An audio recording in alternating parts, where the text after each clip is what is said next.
Samedi 9 août 2014, le grand show de l'info en mode best-of tout l'été et au sommaire cette semaine, François Hollande, 2 ans plombé par le chômage et la rigueur. Il fêtait le 6 mai ses 2 ans au Palais de l'Élysée.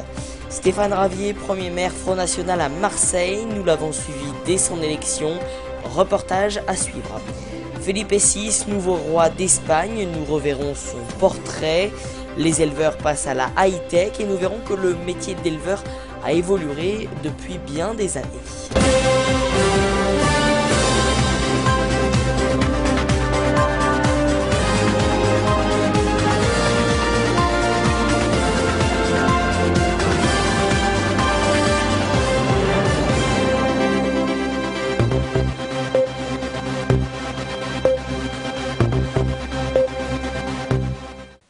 Bonjour à tous et bienvenue dans le grand show de l'info qui est encore une fois en mode best-of cette semaine.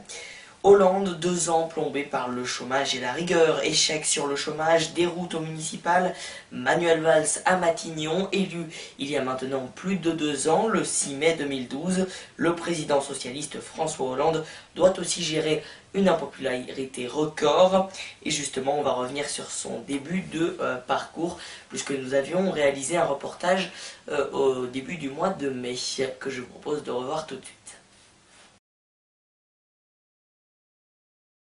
Le changement, quel changement? Premier échec de François Hollande en 2 ans, le chômage, d'emploi jeune en contrat de génération, des mesures ont été prises mais la courbe ne s'inverse pas. Le chômage frappe toujours 10% de la population active, soit 3 millions de personnes au bas mot. Le président a même dit qu'il n'avait aucune raison de se représenter s'il n'avait pas de résultats. La croissance reste trop molle, 0,3% en 2013. Face à la crise début 2014, le président de gauche a fini par assumer ses orientations social-démocrates. Je fixe un nouvel objectif. C'est que d'ici 2017, pour les entreprises et pour les travailleurs indépendants, ce soit la fin des cotisations familiales. Ça représente 30 milliards d'euros de charges. Sa politique, favorable aux entreprises, déçoit l'électorat de gauche. Premier test, les municipales de mars 2014 sont un désastre pour le PS. Réponse de François Hollande, la nomination de Manuel Valls à la place de Jean-Marc Ayrault. Sa mission, un programme d'économie de 50 milliards sur 3 ans. J'assume, oui, j'assume les choix qui sont faits. J'assume, oui, j'assume, car c'est le choix de la cohérence, car c'est le choix du courage. Oui, j'assume, car c'est le choix de la croissance et de l'emploi, et les Français nous attendent là-dessus. De plus, François Hollande a dû gérer des à-côtés dramatiques. Pour celui qui promettait une république exemplaire, l'affaire Cahuzac, le ministre du budget chargé de lutter contre la fraude, avoue en 2013 qu'il cachait de l'argent offshore. L'affaire Morel, 1 an après, ce proche conseiller du président est rattrapé par un vieux conflit d'intérêts. L'affaire Gaillet, homme pudique s'il en est. François Hollande va même s'expliquer sur les tournants de sa vie privée. 2 succès tout de même ont marqué le début du quinquennat, le mariage homosexuel, Hollande et sa majorité ont tenu bon face à la manif pour tous, et puis l'intervention au Mali, début 2013. Les groupes terroristes sont affaiblis, ils ont subi de lourdes pertes, et la France restera avec vous. Pour les 3 ans qui restent, Manuel Valls dispose d'une majorité fragile à l'Assemblée, avec le départ des écologistes et la fronde des socialistes contre la rigueur. Impopulaire, François Hollande n'a plus de marge ni de choix. L'Europe attend que la France ramène son déficit à 3% fin 2015. Coûte que coûte, c'est donc la seule feuille de route qui vaille pour le président, au risque d'une casse politique et sociale. En mars, il y avait les élections municipales et à Marseille, eh bien, Stéphane Ravier a été le premier maire Front National, là où eh bien, dans une ville où règne chômage, pauvreté, règlement de compte. Dans les quartiers nord de Marseille, bien évidemment, les difficultés s'accumulent et nous allons voir les premiers pas de Stéphane Ravier en tant que maire Front National à Marseille.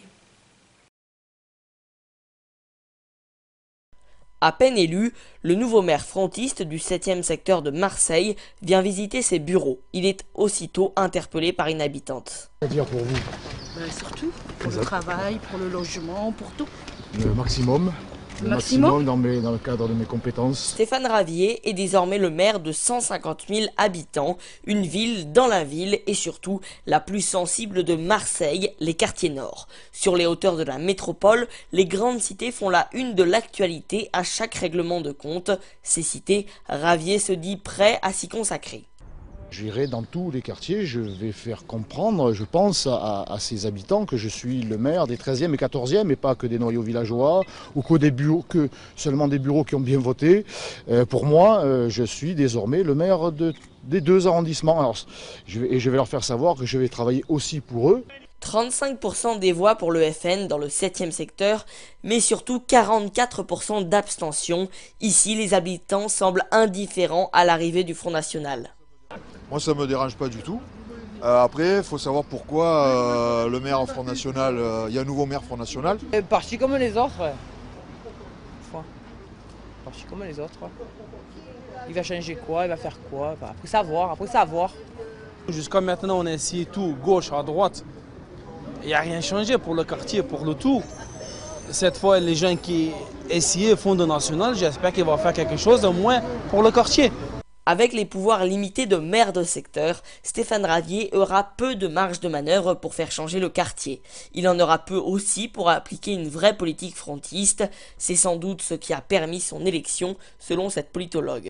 La stratégie des candidats, c'était d'apparaître comme de bons gestionnaires, c'est-à-dire des gens qui vont remettre de l'ordre à l'endroit où il n'y en a pas, un discours totalement désidéologisé. Donc oui, on n'est vraiment pas sur le profil des maires élus en 95 qui étaient des idéologues et qui en fait, là on est sur des profils complètement différents, de techniciens. Stéphane Ravier restera en tout cas l'homme qui a barré la route du PS à Marseille.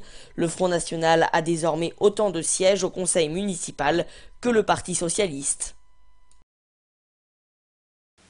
Le nouveau roi d'Espagne, Felipe VI de Bourbon, a reçu au mois de juin des mains de son père, Juan Carlos, la ceinture de capitaine général des armées. Et justement, je vous propose de revoir son portrait en images. Du haut du balcon du Palais Royal de Madrid, le nouveau roi d'Espagne et sa famille saluent la foule qui les acclame. Un peu plus tôt dans la matinée, dans ce même palais, Juan Carlos, fatigué, passait le relais à son fils. Felipe VI, rasé pour l'occasion, incarne la modernité de la monarchie espagnole. Juan Carlos lui remet la ceinture de soie rouge de capitaine des armées devant une famille royale presque au complet. Il manque Cristina, deuxième sœur, impliquée dans des scandales financiers. Felipe VI, accompagné de sa femme Laetitia et de ses 2 filles qui se dirigent ensuite vers le Parlement. Moment clé de cette journée, il prête serment devant l'Assemblée espagnole et prononce son premier discours de roi en commençant par rendre hommage à son père. Un règne exceptionnel qui fait aujourd'hui partie de notre histoire avec un patrimoine politique extraordinaire. Felipe VI revient ensuite sur un dossier brûlant, l'unité de l'Espagne. Dans ce cadre d'espoir, je veux réaffirmer en tant que roi ma foi dans l'unité de l'Espagne, l'idée que la couronne est le symbole de cette unité. Une unité qui ne veut pas dire uniformité depuis qu'en 1978, la Constitution a reconnu notre diversité. Pas de messe ni d'invités étrangers, la cérémonie est sobre. Le nouveau roi va devoir maintenant s'atteler à sa lourde tâche, rajeunir une monarchie contestée et préserver une unité nationale menacée par le séparatisme catalan. Ce rôle de roi d'Espagne est un rôle taillé sur mesure pour Felipe de Bourbon. Depuis sa naissance le 30 janvier 68, il a suivi sans faille la trajectoire tracée pour lui. À tout juste 9 ans, le prince des Asturies prononce son premier discours devant le Parlement. Il est alors officiellement l'héritier de la couronne et comme le veut la tradition des monarques, il se tourne vers une formation supérieure militaire. Le fils du roi se barde ensuite de diplômes dont un master avec la prestigieuse université de Georgetown à Washington. Felipe VI, premier roi d'Espagne avec un diplôme universitaire ou encore ancien athlète olympique. Il est longtemps considéré comme l'héritier le plus convoité, mais cela prend fin en mai 2004 après un mariage fastueux suivi par plus d'1 milliard de téléspectateurs. L'heureux élu et future reine est une roturière divorcée, ex-journaliste vedette avec qui il aura 2 enfants.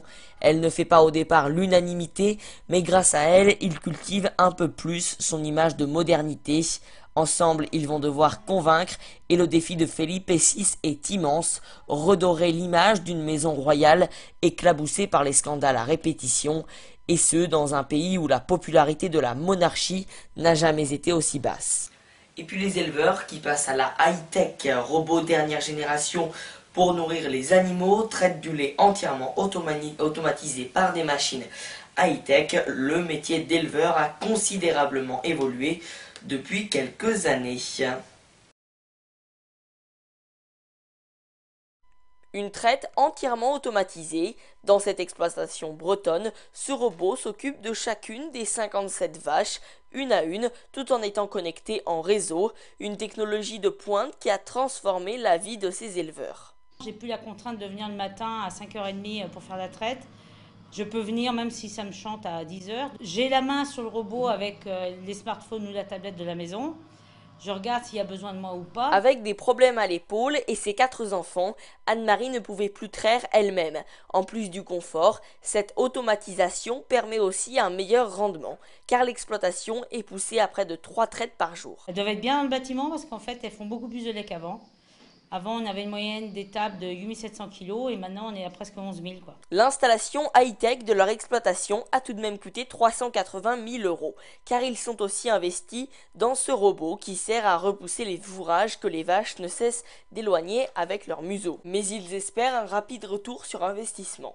On ne sait pas après quota, après 2015, ce qui va se passer. Si on a 100 000 ou 200 000 litres de lait à en faire à plus, ça ne sera pas un problème, quoi. À une vingtaine de kilomètres de là, une autre exploitation a aussi succombé à la robotisation. Cette sorte de soucoupe géante fait la navette entre le hangar où elle puise le fourrage et les tables où elle les disperse.